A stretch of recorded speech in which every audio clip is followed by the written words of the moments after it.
Hello, my name is John Ali. On behalf of Young Innovators Australia, congratulations for enrolling in our online workshop. To maximize learning outcomes, the learning environment should be suitable for the child. A separate room or study area with the least distractions, including noise. We are now going to show an example of a study area like this one here. Here is our ideal environment. Here we have two screens, so what we would like is for one screen, on one screen would like you to work on your own tasks, whatever your task instructor or teacher has given you, and on another screen would like you to actually view everything you're doing. So as you can see here, we have all our instructions that are given to us, and on this screen, me or your child would be able to work on their own actual tasks, right? What do we have next? On top of that, we want to make sure we have headphones. Headphones are very important because with headphones, you also have a microphone. Why shouldn't we use speakers? The issue with speakers is that you'll have a lot of echo coming out. Because with speakers, sound will be coming out and your microphones will pick up that sound. And that creates echo. So we recommend having headphones, and connected to these headphones are mics as well. What's useful about this, if I put this on, what will happen is that if I move my head left and right, my mic will still be with me, and my teacher or mentor can still hear me through this mic. After this, what's also very, very important is your webcam. Your webcam is very important because of the fact that it lets your mentor or teacher see you and know that you're actually focused. Make sure that it's looking at you directly and make sure you set it up properly. You can also test all of these before going into your sessions, which is very important. Next, keyboard and mouse. It's very useful, obviously, but what's good with the keyboard and mouse, or what you can do with your keyboard and mouse, make sure it's in a comfortable area.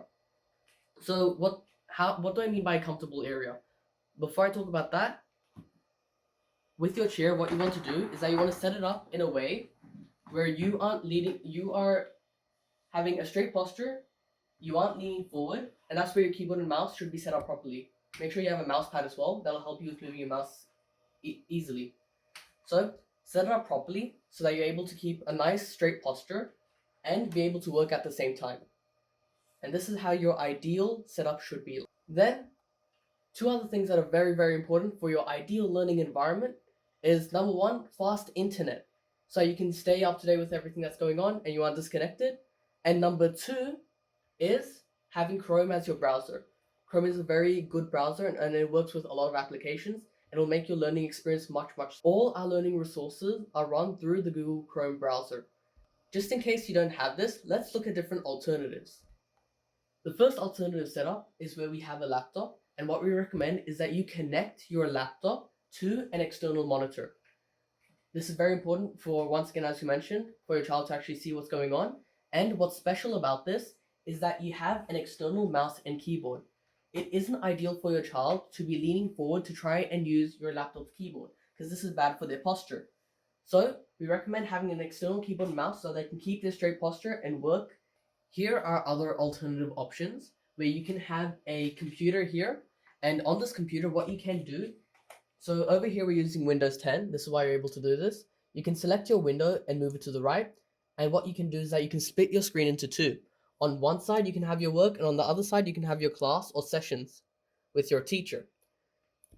Then we have another alternative scenario where if you do not want to do this, and rather you want to use a different device, or your screen is not big enough to actually have two split screens, then what you can do is that you can have a different device, and on this device you can have your instructor or teacher basically going through the course, and while they're talking here, you can continue doing your work here like you usually would. The only problem with this is that if they have anything that you need to copy paste, you cannot copy paste at all. So the only advantage you have is that you can work here and watch here, but you cannot copy paste. The worst case scenario is that you have your mobile as your device where you're watching your instructor.